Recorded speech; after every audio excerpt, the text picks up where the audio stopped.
Hey guys, my name is Dr. Stan Schulte. I'm a natural health practitioner here in Lincoln, and today I'm with my dog here, Gracie, and Gracie's trying to get to sleep. And unfortunately, so many millions of Americans, but so many of you here in Lincoln are having issues with anxiety and sleep. And I see that all the time. We've been in practice about 10 years, and I see more and more people coming in with sleep and anxiety issues.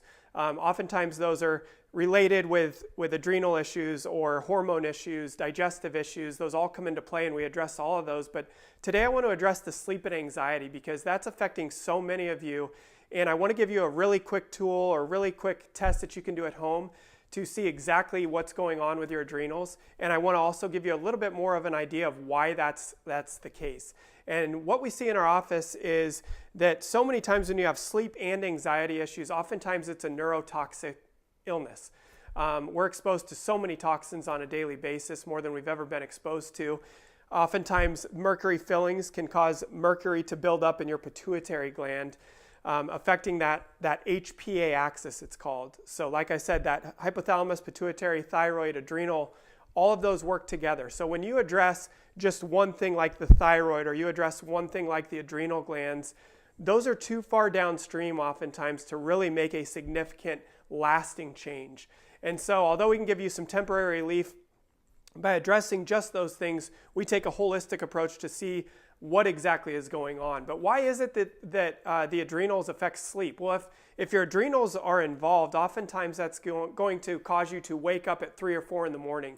And that's because your body is actually using a lot of energy at night when you sleep. And if all the organs are functioning the way they're supposed to, your body's glucose levels stay at a normal level.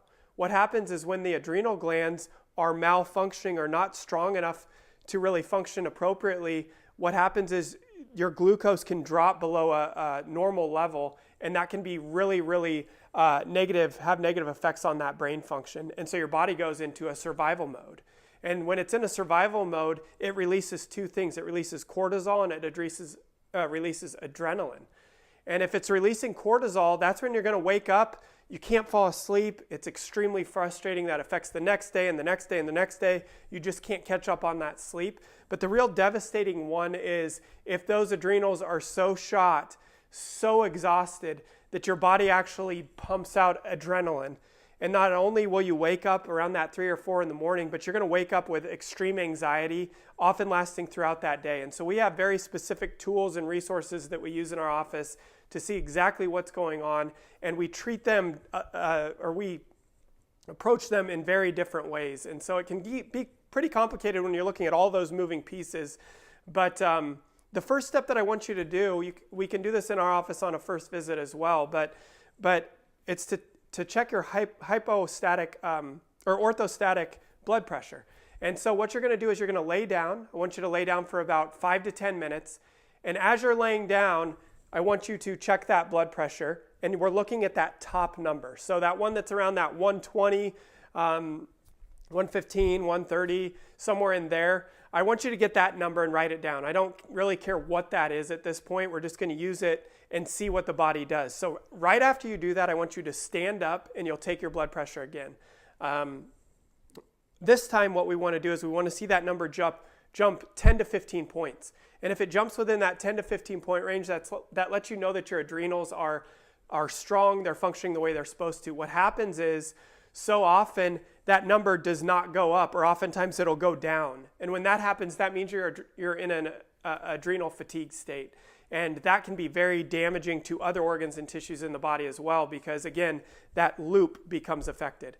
And so if your number's in that normal range, great. If it drops below that, or even worse, goes below what it was when you were laying down, I would definitely recommend you get checked. I'd be happy to go more in depth for you to get that issue figured out. But oftentimes, like I said, it can be a neurotoxic illness or neurotoxic issue.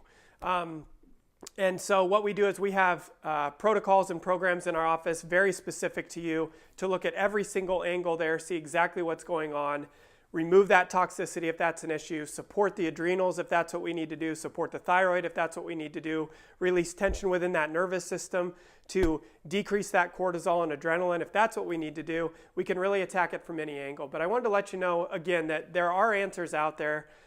it can get pretty complicated, and so I'm here to help you if you'd like that. If you're interested in that, feel free to call our office, 402-420-0024. Check out our website, drstanschulte.com, and schedule an appointment with me. I'd be happy to sit down with you, see exactly what we can do in your case, really get an understanding of what you've been through, and then I want to do my very best to help you get to that next level, get that sleep back, get that energy back, get back to enjoying your life the way that God designed you to enjoy it. I believe that we're all here for a purpose, and my job is to get your health back, help you get your health back so you can live that purpose at 100%. So I hope that brings you guys some value. We'll talk to you soon.